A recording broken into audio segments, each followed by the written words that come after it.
আমার পুত্রের বয়স এটাকে আমায় এটাকে কি বলছো তোমার তোমার পুত্রের বয়স কত বলবে? আমার পুত্রের বয়স হলো গিয়ে এই সবেমাত্র 8 বছর। আর দেখতে গৌরবর্ণ আর সদাই মুখে হয়ে গানগুলো গান করতে করতে ঘুরে বেড়ায়। এই তো মিলে গেছে। এবার মনের বাসনা পূর্ণ হবে। ও ভগবান এই রথের দিকে চেয়ে দেখো, যত ধন রয়েছে আমি তোমায় দিয়ে দেবো, কিন্তু তার বিনিময়ে তোমার পুত্র প্রসব করতে চিরদিনের মতো আমার হাতে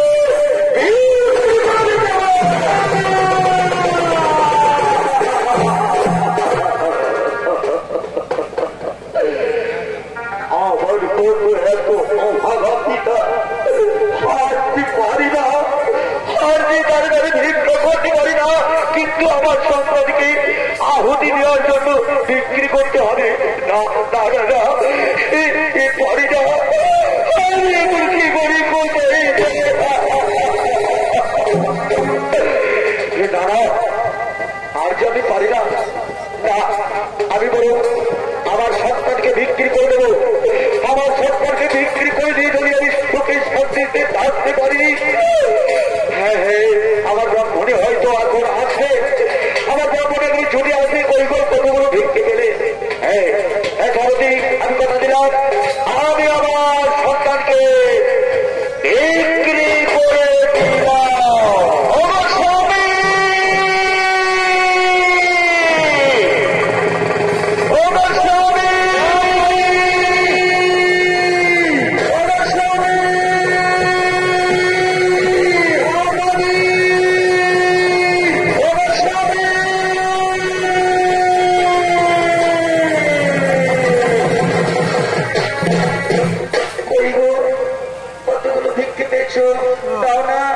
আমার সন্তানকে আজকে পেট ভরে আমি রন্ধন করে খাওয়াবো। কি বলছো ব্রাহ্মণী? আমাদের যা দাঁড়িয়ে দাঁড়িয়ে ভিক্ষে করতে হবে না ব্রাহ্মণী? ওই সেই চেয়ে দেখো, সাউথের দিকে চেয়ে দেখো, ধন ঐশ্বর্য রত্ন সোনা দানা আমাদেরকে সব দিয়ে দিয়েছে। আর তার বিনিময়ে আমি কি করেছি জানো? কি করেছ বই? কি করেছ বলে না, বলে না। আমাদেরকে আর ভিক্ষা করতে হবে না, বলে না। কি করেছি? হবে সেই যজ্ঞের আয়োজনে রাজা করেছে, যজ্ঞের আয়োজন। আর সেই যজ্ঞে আমার সন্তানকে আহুতি দেওয়ার জন্য আমি কি করেছি জানো? আমি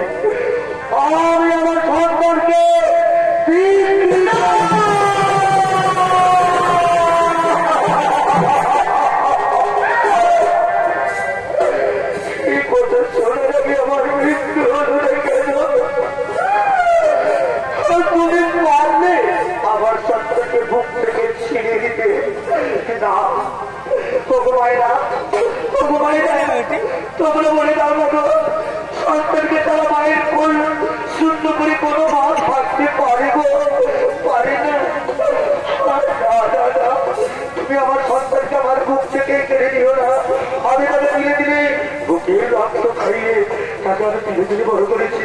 আমি কিছুতেই আমার সন্তানকে আমি দেবো না, দেবো না, দেবো না। আমাদের প্রসঙ্গ পরিবার গাইতে গাইতে এদিকে আগমন করেছে। ওই তো তার কণ্ঠস্বর আছে। ও তোরা দেখবি নদী আইব ছুটে, দেখবি যদি গোপালে না দিচ্ছে আমার মানে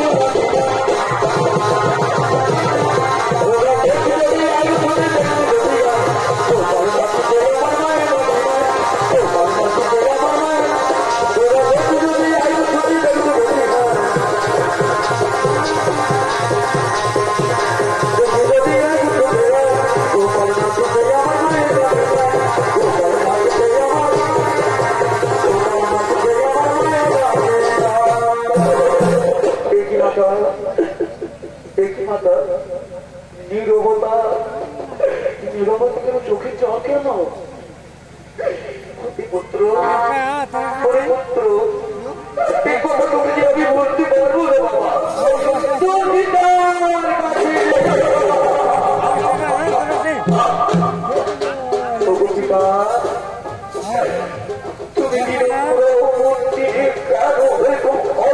চোখের জল ফেলছো পিতা, চোখের জলে ফাঁসি দিচ্ছ। ওরে পুত্র, আমি কি করেছি জানিস? রাজা রাজাদি করেছে যজ্ঞের আয়োজন, আর সেই যজ্ঞে আহুতি দেওয়ার জন্য একটি ব্রাহ্মণ সন্তানের প্রয়োজন। তাই আমি সেই স্বর্গের দিকে চেয়ে দেখ বাবা, আমি লোভের বশবর্তীতে তোকে তোকে চিরজনমের মতো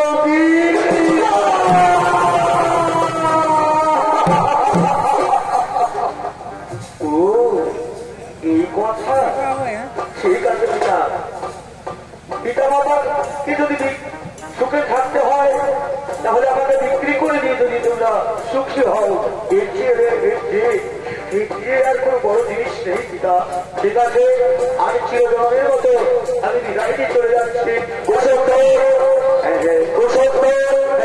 তুমি তাড়াতাড়ি চলে এসো।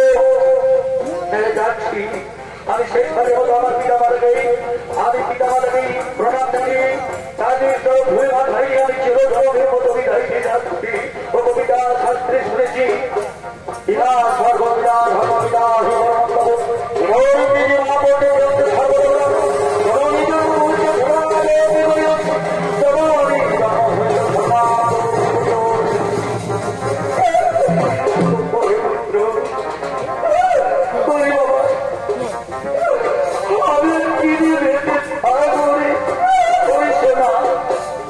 ধর্মবিধান আমি যেন পুনরায় আমার মাতার গর্বে ফিরে আসি। আর যাওয়ার পর চোখের জলে বিসর্জন করে দিও না। আসছি পিতা, আসি আসি পিতা।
আশা যা আমার আর পূর্ণ হলো না, তাই দেখো কুসুন্দর, তুমি তোমার মনের আনন্দে তোমার বিপদ ভঞ্জন শ্রী মধুসূদনকে একবার ডেকে নাও, একবার ডেকে নাও।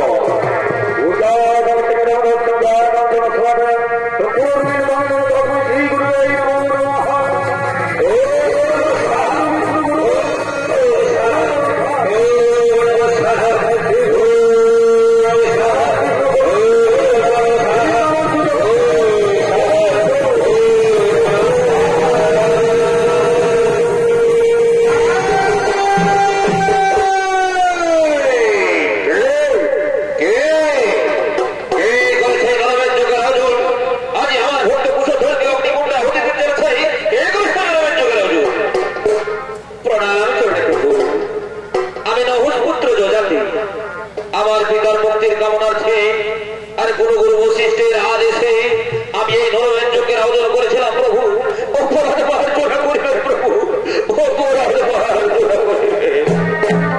সনজাতি, তুমি যখন গুরুর আদেশ অক্ষরে অক্ষরে করেছো পালন, তাই তোমায় আমি ক্ষমা করে দিলাম। আর তোমার কর্মফলে তোমার পিতা আজ হলো মুক্তি। পরে ভক্ত কুসুন্দর, আমি গুরুনাথ সোনার বৈকুণ্ঠে থাকতে পারলাম না ভক্ত, তাই তোমায় রক্ষা করার জন্য আমি অগ্নিকুণ্ড মাঝে আবির্ভূত হয়ে তোমায় রক্ষা করলাম। যাও ভক্ত, তুমি তোমার মাতা পিতার বলে আবার তুমি ফিরে যাও। আজ হতে হয়ে নামের সমাপন, আর সবাই মিলে বদন ভরে হয়ে গুলো গাইতে গাইতে সকলে নিজালয়ে করো গমন। হরি হরে নম কৃষ্ণ, দাদাভাই নম, দাদাভাই মাধবাই কেশবাই নম, দাদাভাই মাধবাই কেশবাই নম,